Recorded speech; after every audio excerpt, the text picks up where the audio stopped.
American and European sanctions have really broken the economy, the Iranian economy.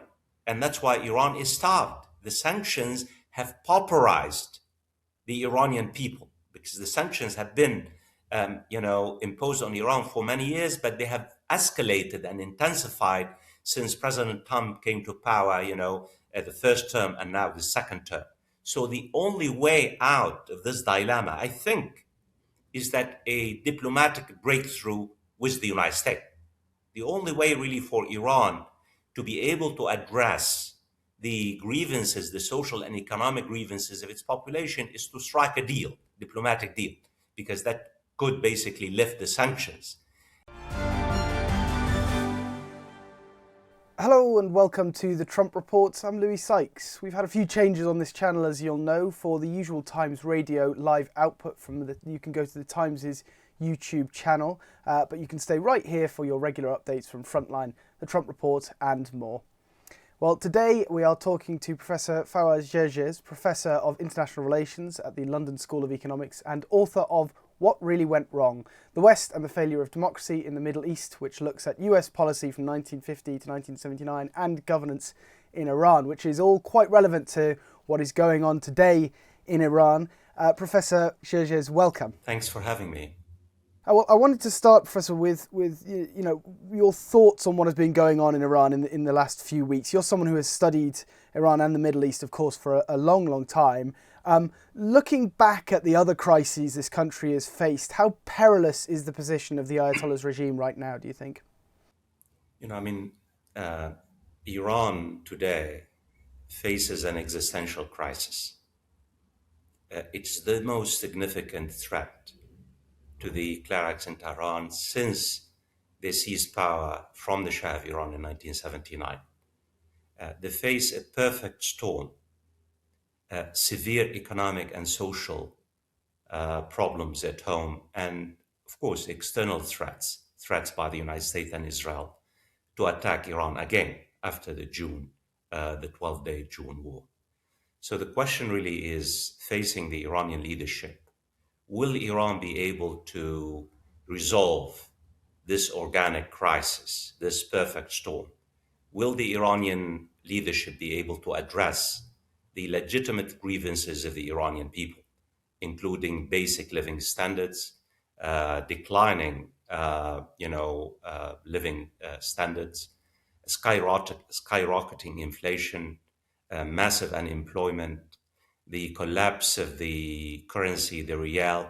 So these are really, really problems. And my take on it is that even if the Iranian leadership succeeds in regaining control, as seems to be the case in the past 48 hours, I think they postpone the crisis as opposed to really resolving the underlying structural problems facing the country.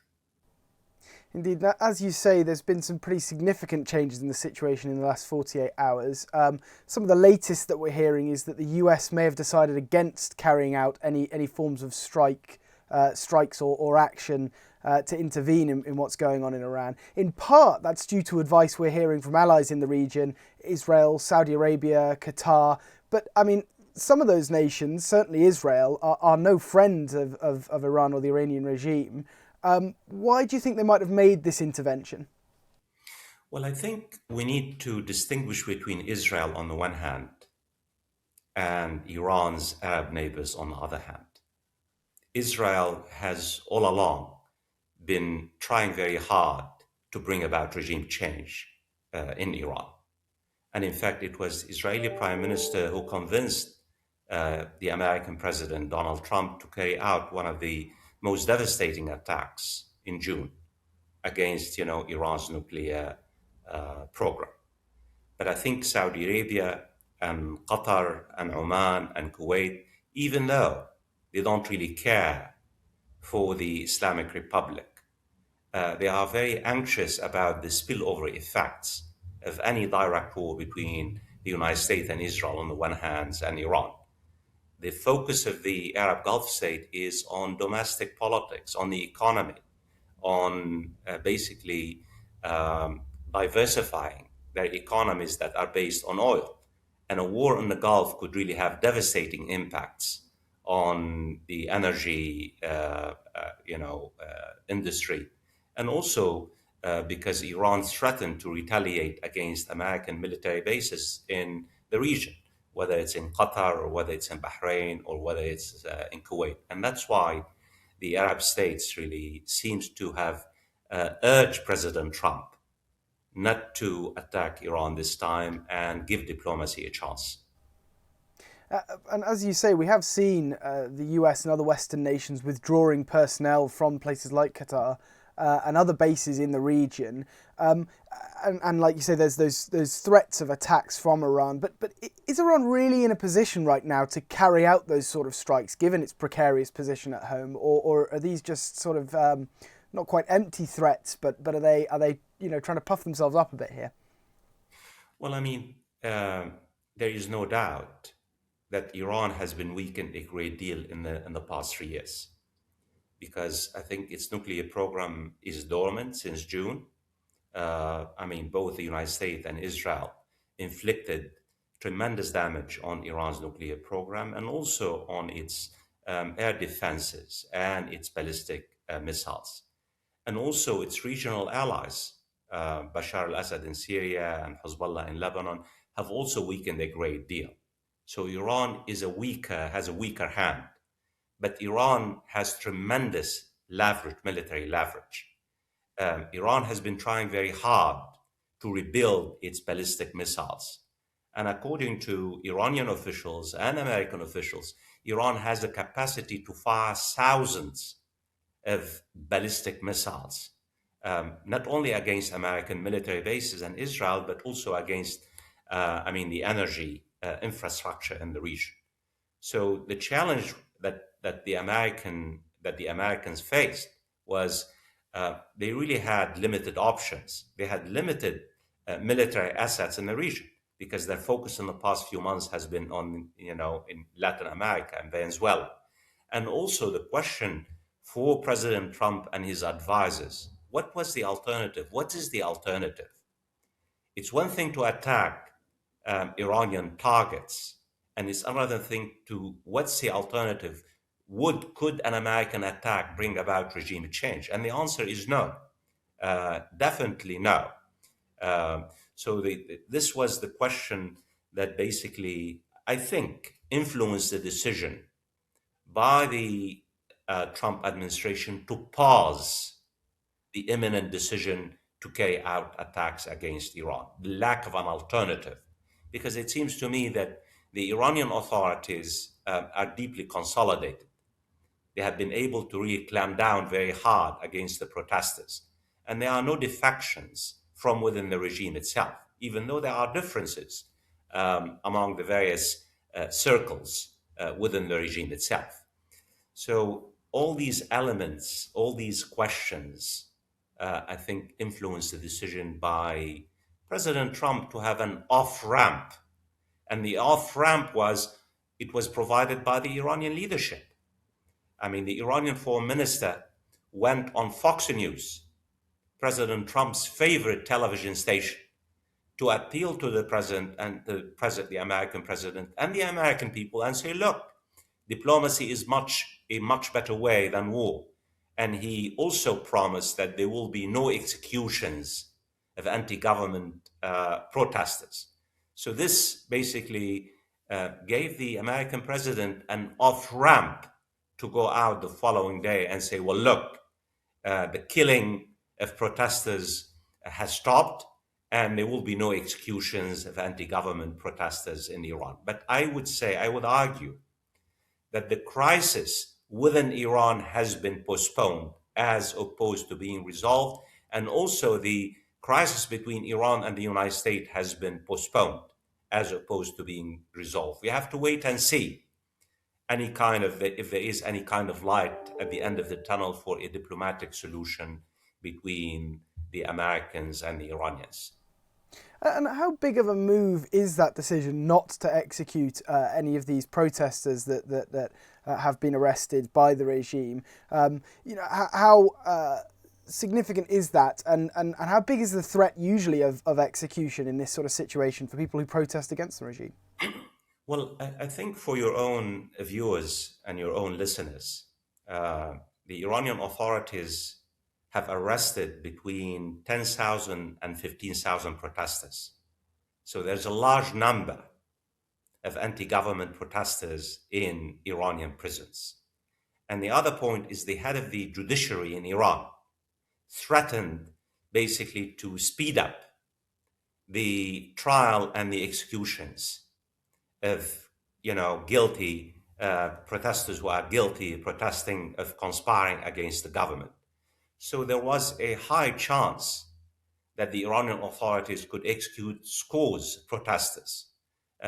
So it was a major concession. It was a statement. It was a message. It was signaling to President Trump that the Iranian government, the Iranian authorities, are climbing down from the tree, given their, initial threats to execute, any protester who is found guilty of conspiring against the regime itself.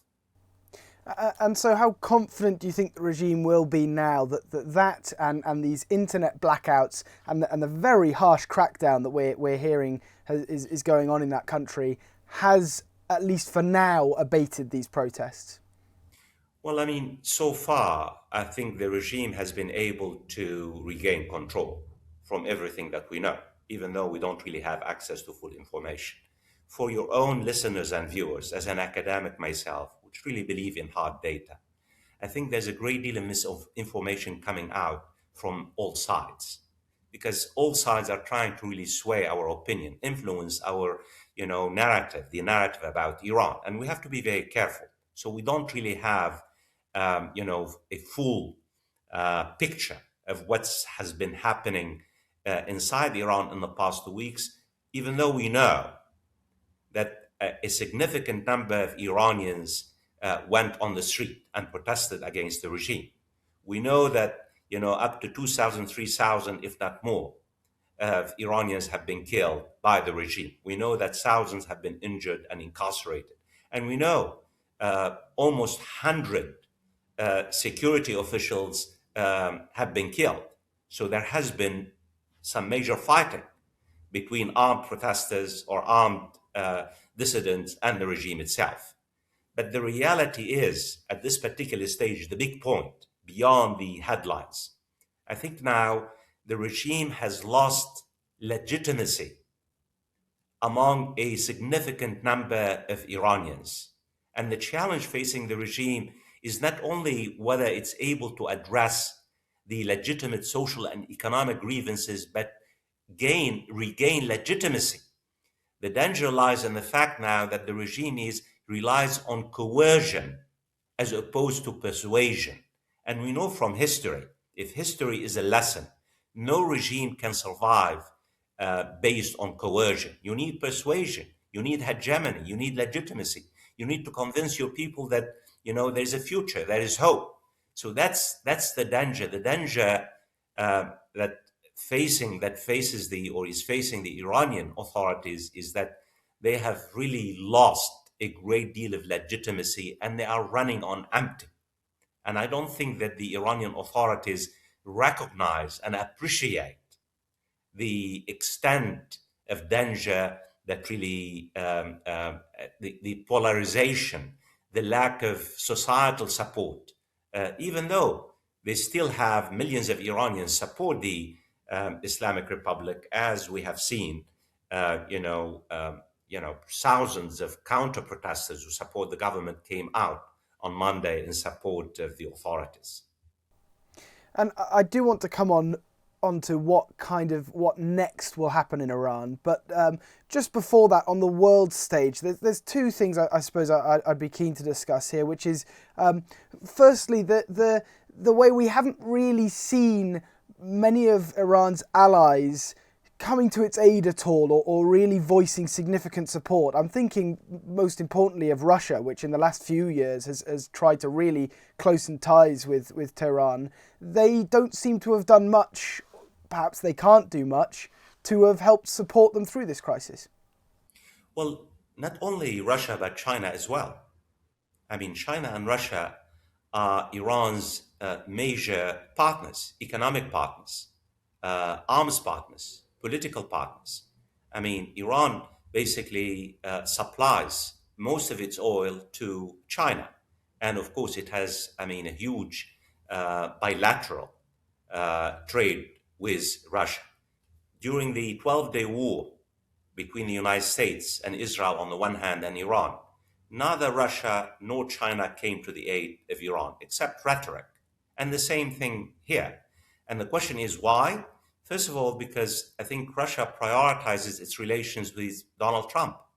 The Ukraine war is a priority for Russia, and they have been able to really score big to sway the president in their favor when it comes to the ceasefire and the peace plans. And China has what we call the strategic patience, the long game. In fact, everything that the United States is doing seems to really play into China's hands, as we've seen, whether it's in Venezuela or whether it's in Iran, because the surveys, global surveys, show that really China is the major winner, that the major benefit, it benefits the most from what President Trump is doing on the international stage. And Iran is not really a significant partner, even though it's important. Neither China nor Russia will risk any kind of confrontation with the United States. So the advantages of doing nothing outweigh the disadvantages of basically taking sides against with Iran against the United States. And also on the world stage, then, does this decision not to strike Iran, the appeal for diplomacy on Fox News, as you said, does this suggest there is something of a new paradigm with US-Iran diplomacy, at least in the eyes of sort of Republicans who traditionally are very hawkish on Iran, and certainly Donald Trump himself? I think this is a very, very critical question. Because my point is that Iran faces a perfect storm. Iran faces an existential crisis. Iran does not really have the means, the economic means, to address the social and economic grievances of the protesters. And the question is why? I mean, your viewers want to know, why doesn't Iran address the grievances? Why doesn't Iran try to basically respond positively to what the protesters want? And the simple answer is that Iran does not have the means, that the Iranian economy is broken, that American and European sanctions have really broken the economy, the Iranian economy. And that's why Iran is starved. The sanctions have pauperized the Iranian people, because the sanctions have been imposed on Iran for many years, but they have escalated and intensified since President Trump came to power, at the first term and now the second term. So the only way out of this dilemma, I think, is that a diplomatic breakthrough with the United States.